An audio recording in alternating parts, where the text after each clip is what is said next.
remember praying the sinner's prayer and all this goodness that I could see in the Spirit and I could feel. I mean, I'll even tear up now, just was breaking in. I remember seeing this light start to fill my mind and my eyes and my heart, just all the pain from abuse and just spilling out. And I literally could see it taking place. Wow.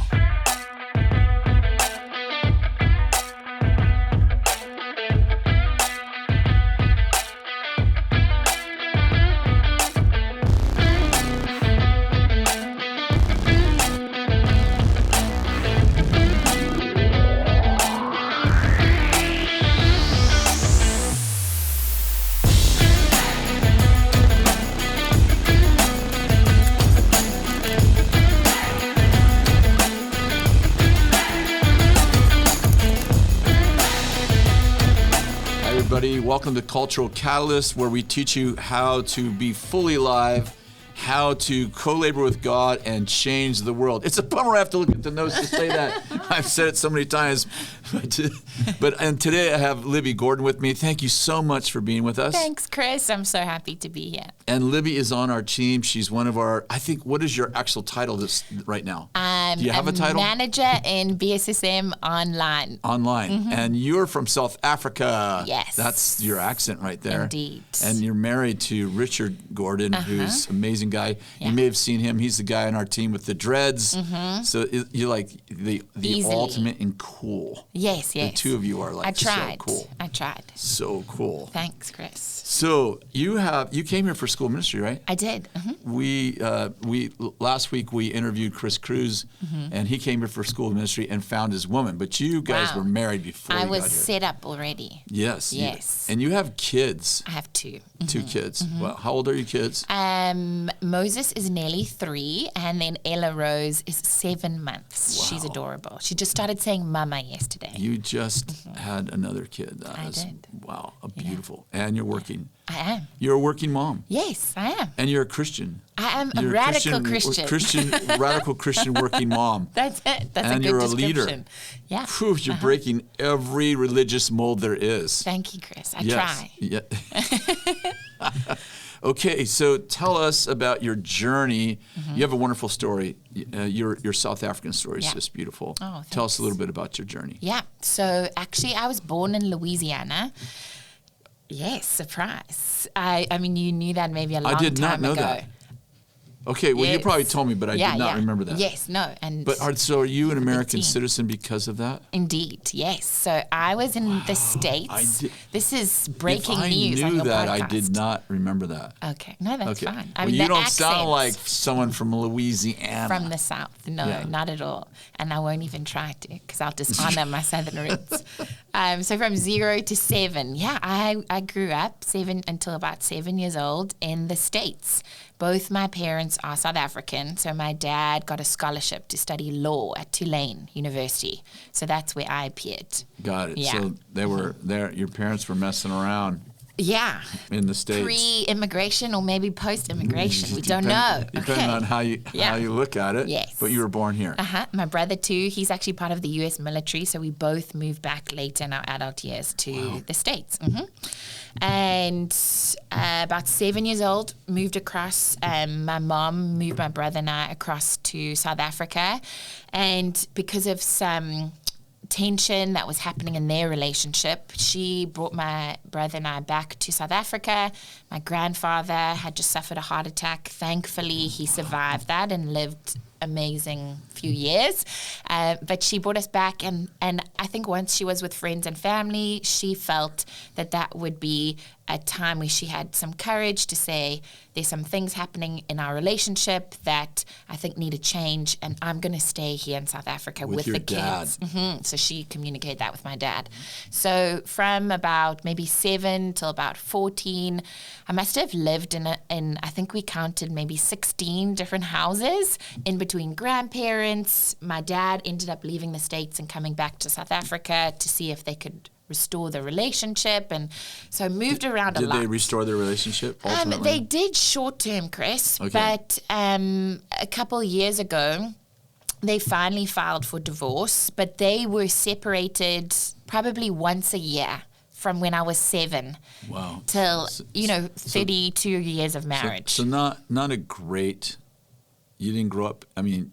It wasn't consistent and stable. Yeah. Yeah. And from a young age. And were they quote Christians? No. Okay. Just nominally so. I was raised in nominally Catholic home. Got it. Yeah. So did a few of First Holy Communion and those things. That's where it's all that joy's coming from. Yeah. There you go. Got and then, but from a young age, I had a father figure, leader in my life from when I was young who was sexually abusing me. And so my close friends knew, and then only later in my life. Was that, you mean your dad? No. I see. Someone else. Yes. Got it. Yeah. Got it. And then just even for their journey and their family, I don't name or. Yeah, of course. Yeah, I got it. So around there, mixed with breakups and makeups. Was that into your teen years? No, I maybe just before I was 10 years old. Got it. That stopped. I'd say by then I was already really, really broken and in a lot of pain, had a big struggle with anxiety, depression, suicidal thoughts at a really, really young age. Wow. I think mixed with the stress within the home and abuse outside of that. I learned really well how to present that I was functioning and everything was okay. But inside, I really struggled deeply. I still have a letter that I wrote God. I wasn't a believer, but I was just crying out for hope when I was young. And I would pray to God that he would take away suicidal thoughts and that I would feel happy. I mean, that's, kind of the child's version of hope or peace. Yeah. Yeah, so it was a lot of darkness and pain going on. How long, when did you find the Lord? When I was about 13, 13 years old, I had met a Christian in my school, and she was happy all the time, and instead of being intrigued, I was really offended because my mom had taken me to church as a young girl just a few times and to fix our family. And with the purest of heart, she had sat me down and said, we're going to stop going to church because God helps some people, but not others. And she sat me down and said, you and I, we're going to get through this together and we're going to be brave, but God's not going to help us this time. Just because she had not been discipled or taught how to walk through that, and that was her doing the best she could with me. And she would teach me, how to breathe well so that I could control my tears so that I wouldn't ruffle any feathers in my home. She just really wanted me to succeed, but didn't know how to get out of the toxicity that was going on out of the home. So I had a lot of anxiety and stress as a young child, for sure. So you found the Lord when you were 13? 13, yeah. Did you have a radical encounter? Or? So radical, Chris. I think from abuse, it definitely opened the seer realm to me. So I always had an awareness of the spiritual realm. My brother definitely did too, but we didn't really know what to do with it. And when I was in a youth group, was standing at the back, watching all the happy clappy people sing these songs. The happy clappy people. From abuse, I was assessing the room. It was a subconscious thing I'd always do, work out who I thought was safe and who I should avoid. It's like an automatic response. And all of a sudden, I felt this presence. At the time, I called it this feeling of goodness around me. It was clearly the Holy Spirit, but I didn't know who he was. And I felt this feeling of goodness around me. And as I felt that, I started getting flashbacks and memories of times where I'd shoplifted, or we always used to kind of break into our cinema when I was younger. I'd, cussed out God and would blaspheme, and just a lot of pain going on. And I'd worked really hard or being trained intentionally or unintentionally to think that my life was good, and if I thought my life was good, then I could make it. And so I had all these thoughts flooding me, and I must have looked like I was on narcotics. Chris, I ran out of the room, and I just was making deals with God, trying to pull this feeling of goodness off of me. And I thought, nominally Catholic, terrible theology, not because of Catholicism, because of my limited understanding, that God was a fault-finding father, and I'd made the biggest mistake of my life. I'd walked into his territory, the church. I must have come up on his radar, and I knew I was bad. I walked into God's territory. The world is, but at that time I thought, God only has, he's in control of the church. maybe better than some Christians today. But at that time, I really thought God was going to kill me. I knew I had done wrong. I was convicted of my sin. But even with this goodness on you. Yeah, because the goodness wasn't going inside of me. It was around me. And I knew there's darkness happening, inside. So there's a big contrast when the goodness of the Lord was on you. There's a big contrast between what was in you. Absolutely. And then that what was in you started to war with what was wooing you. Absolutely. And so I was beside myself. I thought maybe a lightning bolt's going to come out and genuinely kind of take me out or I'd made a mistake. And one of the youth pastor's wives came out and she laughed at me, but not in a mocking way. I think I could see in her eyes, she knew what was happening. Yeah. I still was a little bit rough, or maybe had inner anger. So I remember I took her by the collar of her shirt and I said, "You don't understand. God is going to kill me. I didn't say I'm a sinner because I didn't have those words, but I said, I've done so much wrong and God is here. He's real. He's around me." And I was just streaming with tears. And so she sat me down and I washed my face with cold water, and she began to explain the gospel to me. And I grew up with such performance, whether it's from sexual abuse or just needing to feel stable and needing to control things at a young age. Wow. It was radical for me to understand Jesus was showing me my wrongdoing because he wanted to protect me. And he wanted me to know that he wanted to take that away and free me. And I wasn't doing well for him. I was so aware of the darkness. And so that was really radical for me, Kris, because I never felt unconditional love. And so from there, long story short, just a real radical So you change. were around 13 when that happened? And then did you actually make a commitment to the Lord? Yes. So she brought me back in, and they were doing the altar call at the end of youth. And we had to come forward to the altar, And then so I remember checking with her, if I'm going to the altar, are you sure I'm not going to die? Are you sure God's not going to take me out? And she came with me. She held my hand. She came to the front to show me I'd be safe. I remember praying the sinner's prayer and all this goodness that I could see in the spirit and I could feel. I'll even tear up now, just was breaking in. I remember seeing this light start to fill my mind and my eyes and my heart, just all the pain from abuse and just spilling out. And I literally could see it taking place. Wow. And I remember just for the next 3 days just crying. I think I even lied to my parents because I didn't know how to explain it, and I told them I had a migraine because I couldn't stop crying, and I didn't know it was joyful tears. Yeah. But I got a few days off school for that, but I just I needed to get a Bible. I needed to find out more. It was the unconditional love of God that really rocked me. Yeah. How long between that encounter you had and you started to feel healthy? Yeah. I'm sure that wasn't like a moment. I'm sure it was like a journey. No, I'd say it made up of so many moments. Deliverance, for sure.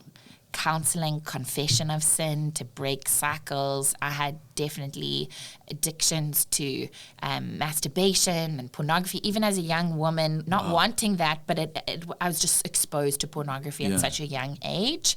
And I used to cuss out quite a lot. And I remember crying out to God to help me to stop. That was a moment encounter with God that was really precious for me. But a lot of dealing with maybe trauma and abuse, the roots got taken out really radically, but the mindsets and the habits and the default thinking really took me years and years. I still go to counseling today. I'm proud of that because I want to keep myself healthy as a leader, but it's definitely been decades of work. And that's been 20 years ago or something. Yeah. And then you met Richard. How did you guys grow up together in South Africa? No, we didn't, Kris. We were on maybe the other side of the river in our city in Durban. Same city. We met each other during our youth days. He was a leader of his youth group at his church, and I was in my church. And we met officially at a youth camp, and then we were in college together. Wow. Yeah. Wow. And you guys started, so now we're fast forward. I think you got married, if I remember, and then you guys started like a youth movement? No, that was before we got married. That's before you got married. Kind of how we fell in love and spent time together. That was so crazy, the stories that Richard was telling me about some of those stories. Yeah. He was a huge part of that. If you know Richard today, he's just such an incredible minister of first-time encounters with the Holy Spirit, the glory of God. When I met Rich, Kris, he didn't even know the person of the Holy Spirit. He was very evangelical and went to an incredible 120-year-old church. And as we became friends, he was really intrigued. How did I know information about people and share with him prophecy? Or how when I walked into the room, did the atmosphere change? Or when we prayed, he could feel something shift? Or how were people healed? And so through our friendship in college, that was where Rich got introduced to the Holy Spirit. One of the dates we went on is where I would practice and show him how to, see things in the Spirit. He's not a seer, but he has discernment. Yeah. And so it was quite exciting and adventurous. This is your dates. These are our dates. Yeah. Let's we went on normal dates prophecy too. on our dates. I mean, but Kris, we had no agenda and we weren't trying to build a ministry. So it sounds, powerful, but we just were really in love with Jesus. We had fun. It's quite fun to serve God and see him show up. So it was more, I'd say, a grassroots movement than, something we were building. Now, the chronology of that, you guys, but something happened where, because I know a little bit because Richard told a story when I was in the room, but then also because several people that are here in school ministry were impacted by your and his ministry. Yeah. And so, and primarily that was before you guys got married that broke out. I guess I didn't know that. Yeah. What happened there? So in our college, it was a secular college, just tens of thousands of people, really big public university. In South Africa. In South Africa, in our city, Durban, when we grew up, we were seeing... it kind of happened by accident, Kris. We had a great heart of worship in our youth communities. We'd have all-night prayer meetings. We were so hungry for the Lord, but we weren't trained in the supernatural or any of the gifts. I would just read things in the Bible, didn't have a religious background, and I would try it out. And God shows up because his word is true. And so we would see... I didn't know how to lay hands, but we know that as I read scripture, I saw that, the disciples laid on hands and there was healing. So I thought, what's a weird way to lay on, that sounds weird. How am I going to put my hands on people who are sick? So in our community of friends, and it's a secular university, if someone had a headache or a stomach ache, I'd say, hey, let me rub your shoulders in like totally platonic way. And as I did that, I would pray for them and they would get healed. And so there was a reputation. If you had sickness and you wanted to be healed, you should go get a shoulder rub for Libby. And obviously I told them about Jesus, but I didn't understand, I didn't see a demonstration of what these things meant. Yeah. But I knew God was real. And if it happened in the Bible, it should happen today. And so we would have these things happen where people in our university and the schools we were going to were getting healed. And it was just really sweet, just a small group of friends who were hungry for God. And so we would preach the gospel. And then afterwards we would say, if you're sick, just raise your hand and God's going to heal you.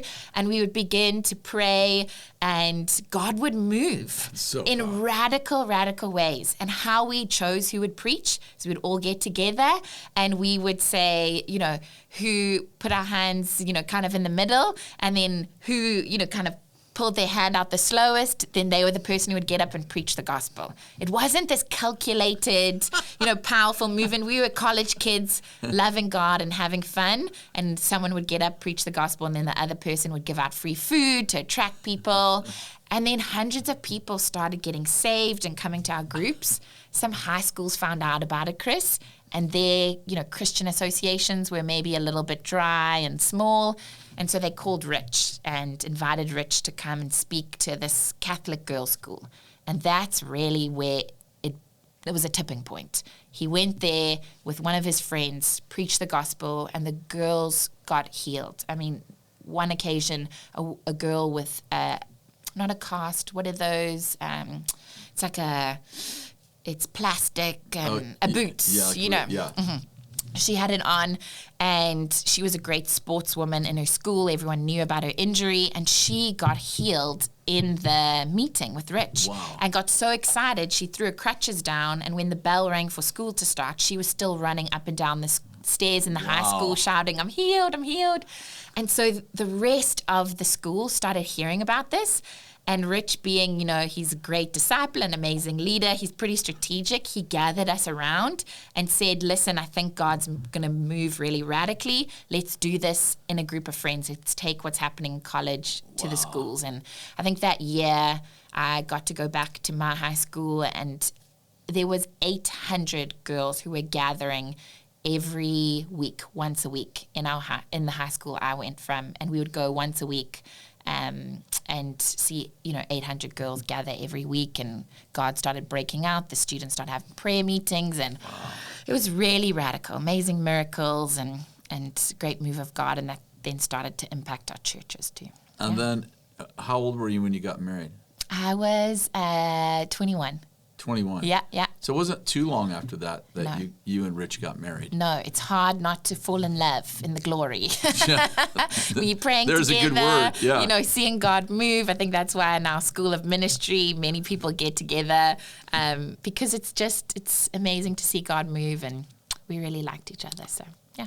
You got married, and how long were you married before you came here? 3 or 4 years. 3 or 4 years. Mm-hmm. You moved here and you came to Bethel School, and how was the first years of that? It was really radical for me, Kris. I came out a month before Rich. He was finishing up his work as an engineer. In our environment, I was a pastor working full-time at a church there, but we didn't really have this theology or belief that women could be key leaders. I think my gift made room for me. You were just snuck in there? Yeah, but it was... So honestly, like, they didn't believe in women in teach, shall not teach or exercise authority over men. That was their structure? Yeah, I preach regularly because I have a gift of communication, but it had to be a prophetic preach. Couldn't be directional, because I was a woman. Seriously? Yeah, 100%. Yeah. Mm-hmm. Well, did you figure out how to do that? I mean, I think I just wanted to obey God, and so maybe I would, me, can. So I framed it up as, this is a word I'm sensing prophetically for the church. Yeah. I have to be authentic, so they could take it however they wanted to take it. Yeah. But I wanted to honor them. So you came to school ministry. Yeah, I believed. And Rich did too, same year. Mm-hmm. No, he came late, supported me, was working, amazing opportunities. That's probably a podcast for another time with Google and Facebook and all of that. And he was stubborn. And he didn't do school of ministry, but he was here he thought God had brought us here to support me and to break that. He never did do school ministry? He did it a year later. Yeah, that's what I thought. He saw that change in my life, Kris, and saw my mindset shift around women being leaders, and saw me unlocked, and I think that convinced him. So he gave in. Mm-hmm. And then, so fast forward to now, so you became one of our RGs, right? Mm-hmm. Revival Group Pastors. Mm-hmm. Women in leadership. Yeah. We got about 7-8 minutes. Let's talk about that. Okay. But women leadership. You were actually leading before you came in, incognito, like, a secret agent woman. 100%. Yeah. And what do you think now? How do you think about women in leadership? I think it's absolutely essential. I think, Kris, I really wanted to serve the Lord. And so even in that, as a pastor back home as a woman, I was against women in leadership being in leadership. I suppose that's how religion works. It's a little bit hypocritical. And so... I mean, while you were doing it, you were still, like, embracing the doctrine? Yeah, 100%. Oh, 100%. So you weren't sneaking in kind of like, I didn't agree with this, but I'll figure out how to work inside of it. I think I felt the call of God radically on my life, and I've always wanted to be in service of God, no matter what environment I'm in. And so I just took one foot in front of the other, and then I made sure Rich maybe introduced me to show I had covering, or maybe I was suppressing that I was being so sneaky. It sounds like I was being intentional looking back, yeah. But here, the big shift took place. Sorry, to your point. I was here. I saw incredible leaders who were women, who were obeying God. They looked free. They were whole. They didn't look like men. They weren't masculine, female leaders, which I think that was a fear of mine. I'd really fought hard to embrace my femininity because I saw that as weakness before because of my abuse. Yeah. And so I thought, if I become a leader in the church, the only leaders I saw were men. And so I thought, I'll have to, embrace maybe masculinity or look like a man. And I think my heart shifted because I benefited from incredible female leaders. But it was only until the second year in my school of ministry that my belief system and my theology shifted. And that was the biggest, I think, breakthrough for me. I took classes within our school of ministry on theology of women in ministry, and we have intentional teaching around that in different weeks in school. And I think because I love the Bible so much, I could see the benefit of it. I could feel the gift that women were in the church and leadership from God, but I still had old thinking. I could argue against it based on how I was raised in the church.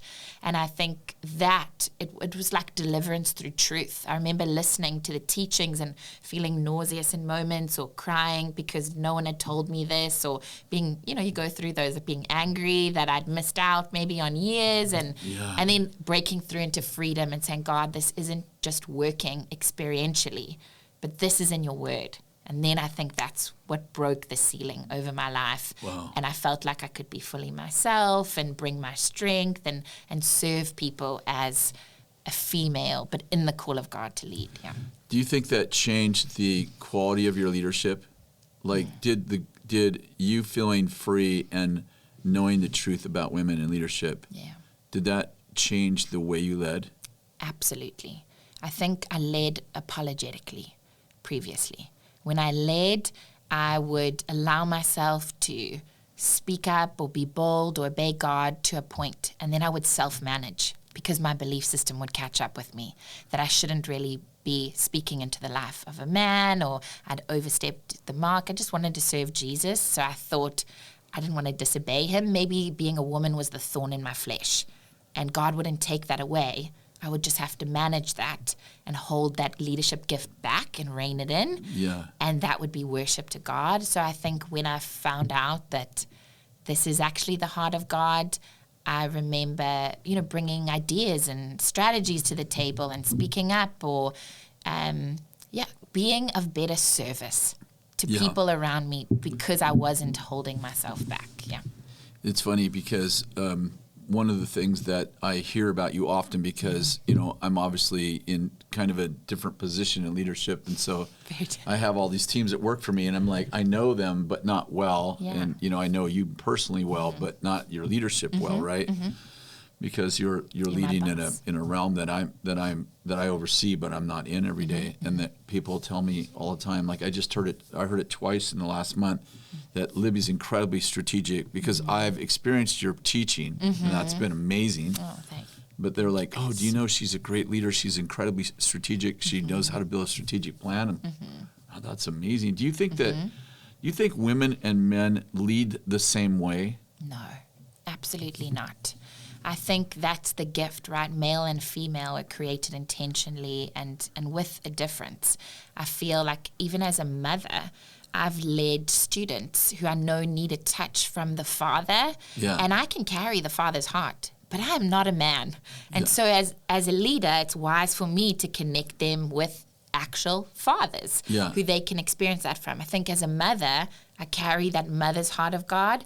It's not just tender love, it's fierce and protective and strategic. When a mother wants to set up the home or provide for her family, it's powerful. You're having strategy and leadership and authority in that space. And I think when women bring that to the table, we carry a real tenderness, a love that lends itself to discipleship. But I think we carry a strength.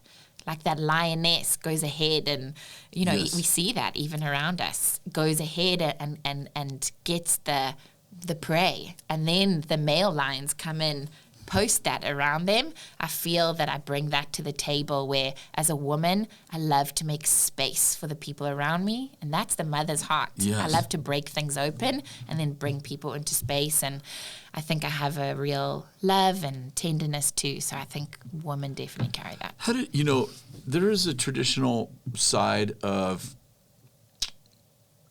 maybe, I don't know, there's a traditional view of women that in some ways is healthy, in that, you know, a woman's place is in a home, kind of like, you know, that sort of thing.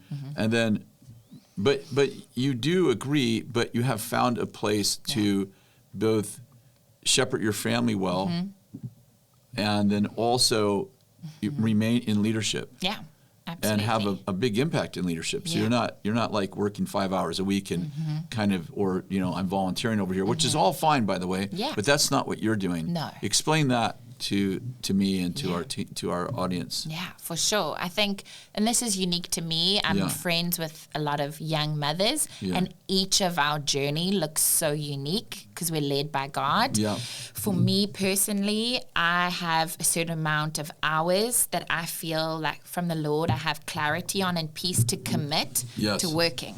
Yes. And I have that limit. But I feel like because I have that limit, I'm actually incredible at what I do because I'm effective, I'm managing my time, I'm bringing myself to the table, I'm not wasting time because I have a huge motivation to be home. Yeah. I want to spend lavish, uninterrupted time with my 2 kids. I love them. I'm obsessed with them. I want to have my husband as my priority.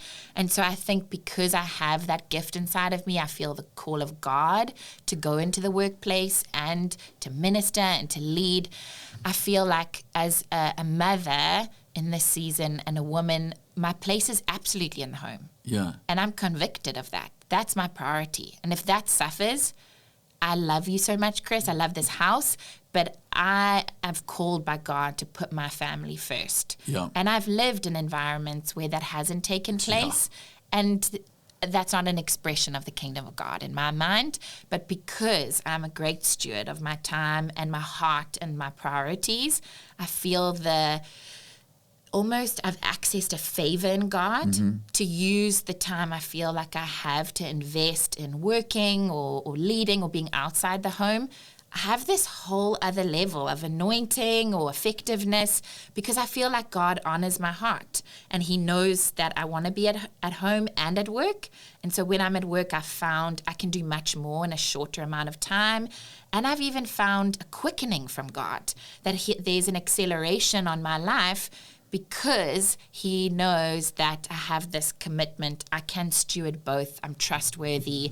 And so I've sensed from God, for example, maternity leave. Yeah. I'm very strict and clear, like even with myself, strict, maybe a loose word, but I have great boundaries with that. Yeah. And maybe people think, oh, Libby, you everywhere, and then you disappear for a little while. And, you know, I'm not on staff for a few months after I have a baby, and I just attend church with my family. But every time I've taken maternity leave, and you wouldn't even realize this, but I've been promoted during my maternity leave, where I'm not seen by everyone, I'm not in all the staff meetings. But for me, that settled the heart of a good father, that it's not my works and my effort that causes me to have open doors or promotion or be in spaces. But actually it's true. If you put first the kingdom of God, and for me that looks like in this season, loving my husband and loving my kids and being with the Lord, he really will add. He really will give you your daily bread. So good. And as a woman, I feel like we need to know that being a mom doesn't hold you back or shortchange your destiny. But as you prioritize that, God will do the work for you. His grace will be sufficient, and he'll beautiful. open the doors. Yeah.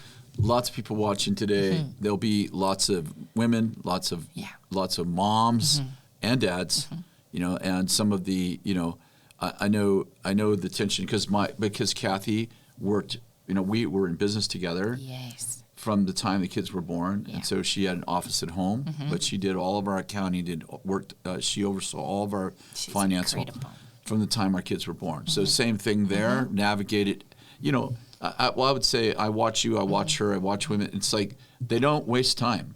You don't, if you're going to, if this is a passion of yours, I think what you just said, you make the most of your days. Yeah, absolutely. Because you do have these different realms that you're called to be in, and so why don't you pray right now for this? I love how we kind of brought this to a close. Yeah. Because I feel like men need to hear this too. Because it's like my wife wants to work, but I need to make sure our kids are taken care of. Yeah. It's like it doesn't have to be either or. Absolutely. There are men and women called to both. Yeah.